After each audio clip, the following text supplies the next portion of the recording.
जय हिंद मित्रों, आप देख रहे हैं निम्बस न्यूज़ के साथ लाइव न्यूज़ अभी तक। जैसा कि मित्रों हम लोग कई एपिसोड में ये बता चुके हैं कि हम लोग का हर हफ्ते एक सेगमेंट चलता है हेल्थ, एजुकेशन, सोशल। सोशल में हम पॉलिटिकल लोगों को लेते हैं और जो है सोशल व्यक्ति को लेते हैं जो समाज सेवक होते हैं। और एजुकेशन में हम लेते हैं एक बड़े स्कूल्स में और लोगों के प्रिंसिपल से आपको रूबरू कराते हैं जो कि काउंसलिंग करते हैं। हेल्थ सेगमेंट में हम हॉस्पिटल को लेते हैं और आज जो हमारे गेस्ट हैं या मेहमान हैं वो है डॉक्टर विनय यादव, डायरेक्टर हैं विजयांजलि हेल्थ केयर स्पेशलिटी के, जो कि MBBS MS BHU से हैं और F किए हुए हैं। तो डॉक्टर साहब से सबसे पहले मैं जो है कि सवाल करूंगा, उससे पहले मैं डॉक्टर साहब से आग्रह करूंगा और ये मैं अपने व्यूवर्स को बताना चाहता हूं कि डॉक्टर साहब के पास समय का बहुत अभाव है, क्योंकि इतना मतलब पेशेंट रहते हैं और सोशल वर्क करते रहते हैं डॉक्टर साहब, जिसकी वजह से कि समय थोड़ा सा कम मिलता है। तो अपनी बेशकीमती समय में से हमको ये 10 मिनट का समय दिए हैं और इसमें हम कोशिश करेंगे कि ज़्यादा से ज़्यादा लोगों को इनके लाभ मिल सके काउंसलिंग से। तो डॉक्टर साहब से मैं आग्रह करता हूँ कि डॉक्टर साहब सबसे पहले अपना पूरा परिचय दें और डॉक्टर साहब F क्या है ये भी थोड़ा सा बताइएगा। सबसे पहले जो है लाइव न्यूज़ अभी तरफ से कि आपको धन्यवाद सर। नमस्ते सर, आपको सुनने वाले व्यूअर्स को मैं बताना चाहूँगा कि पहले मैं अपने बारे में बताता हूँ जी। मेरा नाम है डॉक्टर विनय और मेरी वाइफ का नाम है डॉक्टर अंजलि। ठीक है, दोनों को नाम को मर्ज करके इस अस्पताल का नाम रखा है विनयांजलि हेल्थ केयर प्राइवेट लिमिटेड। ठीक है, और मैं जो है MBBS MS BHU से हूँ। अब जैसा आपने सवाल पूछा है जी सर। तो F होता है fellowship in minimal assess surgery. पहले जो सर्जरी होती हुआ करती थी उसमें बड़े चीरे लगा करके, जैसे मान आम भाषा में समझे तो 10 टाका 15 टाका में सर्जरी होती थी। आज उसको 1 टाका मतलब 10 mm का होल से हम लोग उसको लेप्रोस्कोपिक द्वारा मिनिमल असेस द्वारा जो सर्जरी करते हैं, जिसमें पित्त की थैली में पथरी हो, हर्निया हो, अपेंडिक्स हो, आंत में रुकावट हो या आंत फट गई हो या लीवर अब्सेस हो या ओवेरियन सिस्ट हो, ये सब चीज़ें हम लोग जो है उसमें कवर करते हैं, जो कि बिल्कुल ही एक स्टिच में मतलब 10 mm के होल से सर्जरी करते हैं।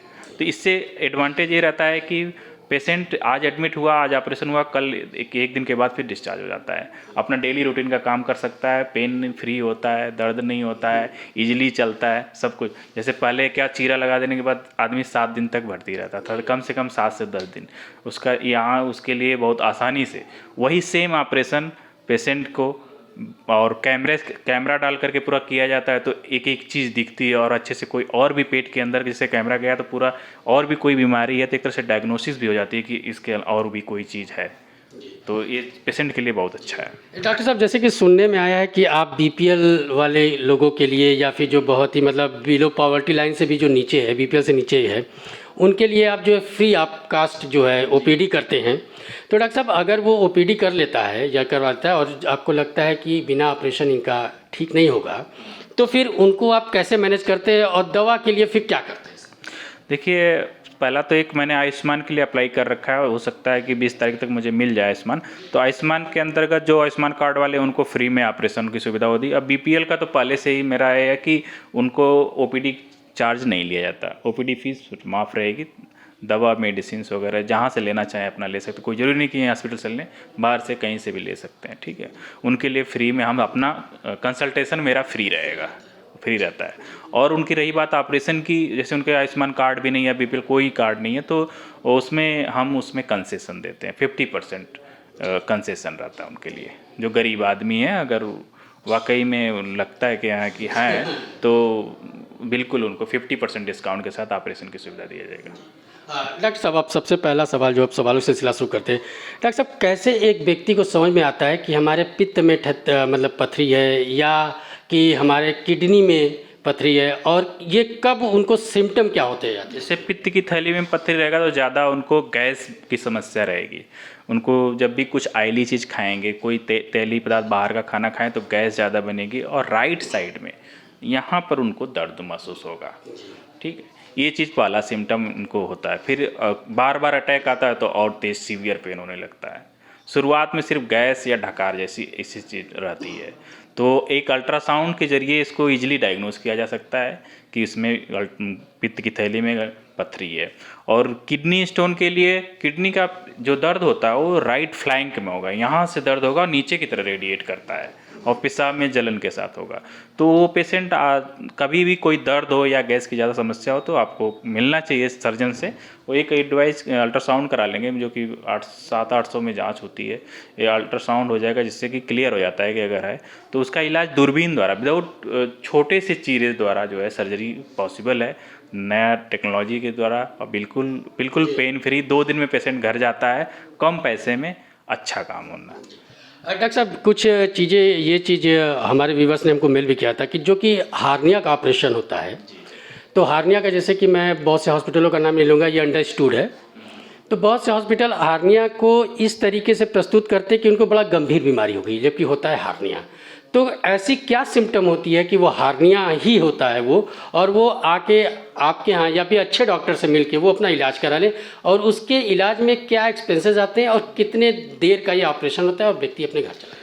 हर्निया एक तरह से देखा जाए जैसे हमारा सारे जो ऑर्गन्स है, एक एब्डोमिनल वॉल है जिसके अंदर है, अगर उसमें वीकनेस हो जाती है, जैसे कोई दीवार कमज़ोर हो गई तो वो अंदर का चीज़ बाहर के आने के लिए कोशिश करता है, उसी को हर्निया कहते हैं। वीकनेस, कमजोरी, जैसे कि ये ऐसे मान लीजिए जालनुमा चीज़ है और इसमें अंदर ये चीज़ है तो यहाँ से निकलने लगा, तो इसको वीकनेस है, तो उसको हर्निया आम भाषा में इस तरह से समझाया जा सकता है।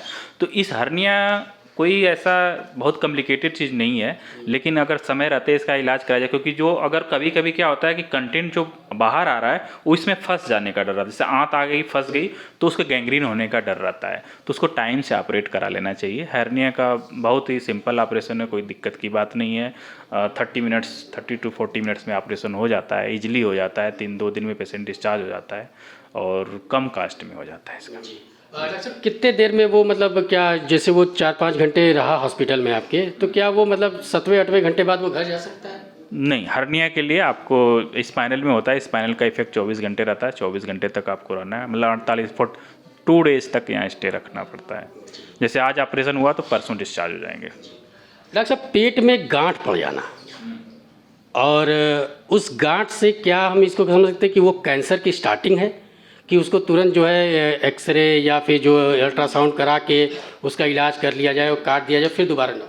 देखिए, गांठ कई तरह के होते हैं, एक होता है कि बिनाइन, एक होता है मैलिग्नेंट। बिनाइन का मतलब ऐसे जो कि जैसे कि चर्बी की गांठ हो, लाइपोमा जिसको बोलते हैं, कुछ ऐसी गांठ होती हैं जो कि मतलब कि वो कैंसर नहीं होती हैं।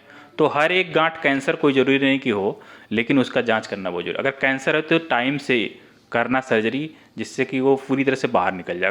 अगर कैंसर है और टाइम से आपने ऑपरेट नहीं कराया तो वो पूरा फैल जाता है, फिर ऑपरेशन करना मुश्किल हो जाता है। तो उसको जानना जरूरी है कि क्या चीज़ की गांठ है, कैंसर वाली गांठ है कि नॉन कैंसर। बेनाइन गांठ है तो कोई बात नहीं है, ठीक है, लेकिन कैंसर का है तो इजीली तुरंत उसको डायग्नोस करके पहले स्टेज में ही उसका ऑपरेशन करके निकाल देना चाहिए। तो क्या ये गंभीर ऑपरेशन है डॉक्टर साहब? देखिए, कैंसर है तो गंभीर है, लेकिन अगर बिनाइन है तो कोई गंभीर नहीं है, इजीली उसको निकाला जा सकता है, कोई प्रॉब्लम की बात नहीं। और शुरुआती स्टेज में कैंसर भी पूरी तरह से क्योर हो जाता है, ठीक है। अगर वही चीज़ फैल गया है, जैसे लीवर में चला गया, लंग में चला गया, तो फिर कुछ नहीं कर सकते, कीमो रेडिएशन ही उसका इलाज होता है, तो उसकी लाइफ कम हो जाती है। अच्छा डॉक्टर साहब, एक मैं आपसे ही रिलेटेड, लेकिन थोड़ा सा मैं ये जनहित में सवाल करूँगा कि जो कोविड का हम लोग को वैक्सीन लगा डॉक्टर साहब, जैसे मैंने भी फर्स्ट डोज लगवाया, सेकेंड डोज भी लगवाया, तो क्या ऐसा है कि सेकेंड डोज के बाद ये टाइम ड्यूरेशन कितना है? जो कि मैंने 1 साल पहले लगाया था, 1-1.5 साल हो गया, तो उसकी टाइम ड्यूरेशन डॉक्टर साहब क्या वो लाइफ टाइम मुझे सिक्योर कर दिया? नहीं, आपने बूस्टर डोज लगा लिया? नहीं सर, बूस्टर अभी नहीं लगवाया। नहीं तो एक बूस्टर लगा लेना चाहिए। तो सर ये बूस्टर और क्या वो उसकी टाइम ड्यूरेशन कितनी होगी सर? नहीं, अगर आपने बूस्टर लगा लिया है तो फिर लगाने की ज़रूरत नहीं है। बूस्टर डोज लगा लिया है तो लगाने की जरूरत है। अगर फिर से अगर आता है तो जैसे कि अभी तो नहीं उतना ज़्यादा है, लेकिन आप बूस्टर डोज लगा लेंगे, 2 डोज लगा चुके हैं तो एक बूस्टर डोज जरूर लगाना चाहिए, तीसरा, ताकि आप सिक्योर रहें। तो वो सर पूरी तरह सिक्योर कर देगा? हाँ, सिक्योर कर देगा। मैं अपने व्यूवर से ये कहना चाहूँगा कि जो भी ये कोविड का है, कोविड-19 का, बूस्टर डोज अवश्य लगवाएं, ये डॉक्टर साहब की भी अपील है, और अपने भी सुरक्षित रहें, समाज को भी सुरक्षित रखें, परिवार को भी सुरक्षित रखें और भारत को सुरक्षित रखें। डॉक्टर साहब नेक्स्ट सवाल करते हैं। डॉक्टर साहब, ये हाइड्रोसील क्या है? हाइड्रोसील क्या है और इसका ऑपरेशन, और क्या ये संतानोत्पत्ति पे स्टार्टिंग में प्रभावित करता है? देखिए, हाइड्रोसील ये है जो हमारे अंडकोश होते हैं, जो टेस्टिस है, टेस्टिस के अराउंड एक सैक होता है जिसमें पानी भर जाता है, ठीक है। टेस्टिस ही जो है स्पर्म बनाने का काम करता है।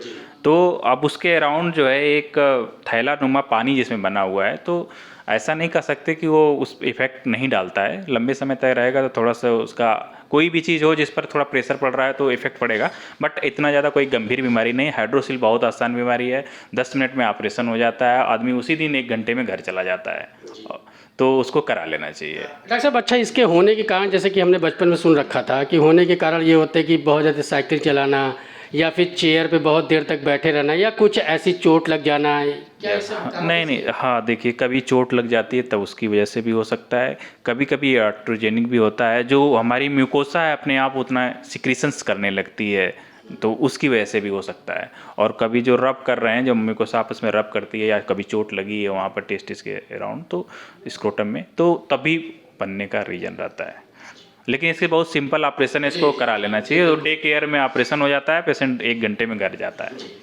अच्छा डॉक्टर साहब, ये चीज़ जानता हूँ कि अभी तक आपकी नज़र में जो पेट से संबंधित जो सबसे गंभीर ऑपरेशन है वो मेरे व्यूवर्स को थोड़ा बताएं और उसकी सावधानियाँ। पेट का जैसे आंत का फटना एक गंभीर समस्या है, और अगर ऐसा कुछ होता है तो तुरंत आना चाहिए। अगर पेट में दर्द, पेट टाइट होएगा, गैस, लैट्रिन या गैस नहीं पास कर रही है, पेट फूल गया है, तो तुरंत आपको सर्जन से मिलना चाहिए। एक एक्सरे करा के पता चल जाता है कि आंत फट गई है। उसमें जितना टाइम वेस्ट होता है उतना ज़्यादा क्रिटिकल कंडीशन होती जाती है। और लीवर में जैसे अब्सेस है, बड़ा अब्सेस है, वो फट गया तब भी दिक्कत करता है। तो चीज़ों को, कोई भी आपको सिम्टम है तो उसमें अगर आप अर्ली आते हैं, अर्ली डायग्नोसिस होता है, अर्ली ट्रीटमेंट होता है, उसका प्रोग्नोसिस अच्छा होता है, मतलब रिजल्ट अच्छा आता है। जितना लेट आते हैं तो उतना जो है उसमें जो है थोड़ा प्रोग्नोसिस पुअर होती जाती है। एक डॉक्टर साहब, बड़ा ही मतलब हमको लगता है कि 10,000 में से एक केस आता होगा। वो जैसे कि मान लीजिए डॉक्टर साहब, मैंने कोल्ड ड्रिंक पिया और मैं रेगुलर कोल्ड ड्रिंकर हूँ, मैं एडिक्ट हूँ वो कह सकते, जिससे कि बड़ी आंत प्रभावित हो जाती हैं, जहाँ तक मैंने सुना है। अब इसको आप इसको एक्सप्लेन करके बता देंगे। तो क्या शरीर से बड़ी आंत को काट के हटाया जा सकता है? फॉर एग्जाम्पल, एक बहुत बड़े लेजेंडरी हैं भारत के, अमिताभ बच्चन। अब वो कोल्ड ड्रिंक का प्रचार नहीं करते, कोल्ड ड्रिंक पीते पीते उनकी बड़ी आंत सड़ गई, तो वो किस पोजीशन में हो जाता है और उसको अगर हटा दिया जाए तो फिर वो कैसे मतलब काम करता है? देखिए, बड़ी आंत का जो सवाल है, छोटी आंत के द्वारा जो है, छोटी आंत पहले हम खाना खाते हैं, खाना खाने के बाद छोटी आंत में जाता है, छोटी आंत से फिर बड़ी आंत में जाता है, फिर लैट्रिन के रास्ते बाहर निकलता है। तो उसका काम है, वो एक कंटिन्यूटी है, एक जैसे ट्यूबुलर स्ट्रक्चर है।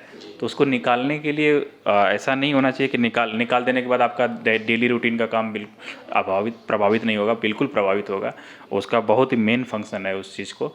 तो और दूसरी बात है कोल्ड ड्रिंक से इतना मैं नहीं कहूँगा कि कोल्ड ड्रिंक का बहुत प्रभाव तो है, दुष्प्रभाव आपके हेल्थ के बहुत बुरा प्रभाव पड़ता है, लेकिन इससे नहीं कि कोल्ड ड्रिंक पीने से आपकी, कोल्ड ड्रिंक कुछ समय से पी रहे हैं तो आपकी बड़ी आंत खराब हो जाएगी, ऐसा नहीं रहेगा। हाँ, कुछ बीमारियां होती हैं जिसमें अल्सरेटिव कोलाइटिस, क्रोनिक डिजीज, उसमें जो है ये सब बड़ी आंत इफेक्टेड होती हैं और उसमें जो है निकालना पड़ता है, पेनकोलाइटिस वगैरह में, जिसमें या फिर कोई कैंसर हो कोलन का, बड़ी आंत का, तब निकालने की जरूरत पड़ती है, नहीं तो अदरवाइज नहीं निकालते हैं।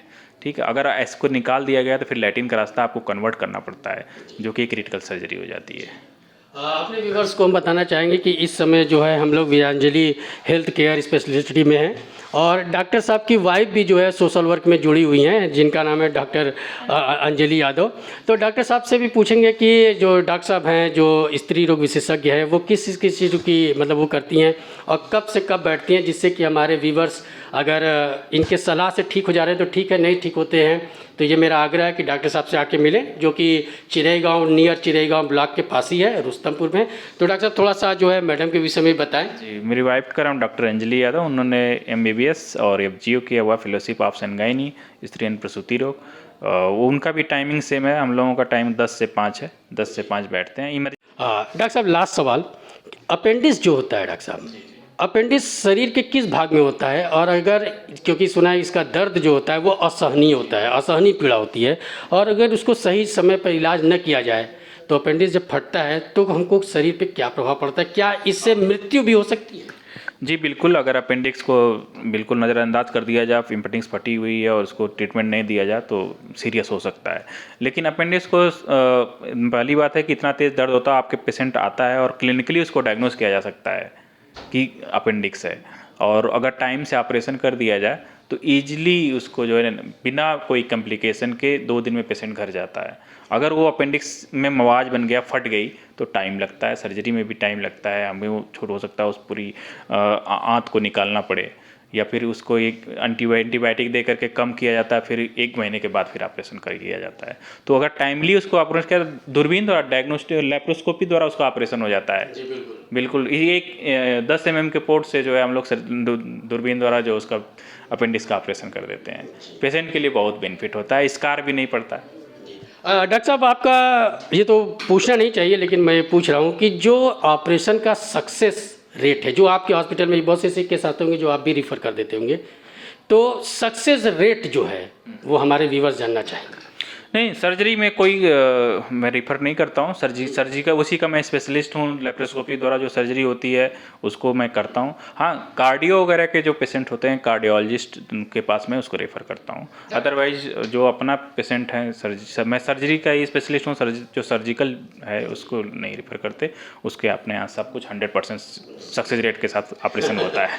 डॉक्टर साहब, लास्ट सवाल, ये जो कार्डियो का नाम लिया, ये मेरे व्यूवर्स को लिए, ये कार्डियो का जो ऑपरेशन है वो किस पोजीशन में करवाया जाता है? क्योंकि बहुत से डॉक्टर साहब की आपके एम्स में गए या उसके बगल में मेदांता है, यहाँ पे गए, लेकिन वो पोजीशन क्या होनी चाहिए कि वहाँ पे जाएं या बनारस में ही कराएं? वो क्या पोजीशन होनी चाहिए? अब देखिए, कार्डियो की कई बीमारियाँ, आपको ब्लॉकेज है, हार्ट ब्लॉकेज है या EMI आया हुआ है, क्या प्रॉब्लम है उसके हिसाब से करना है।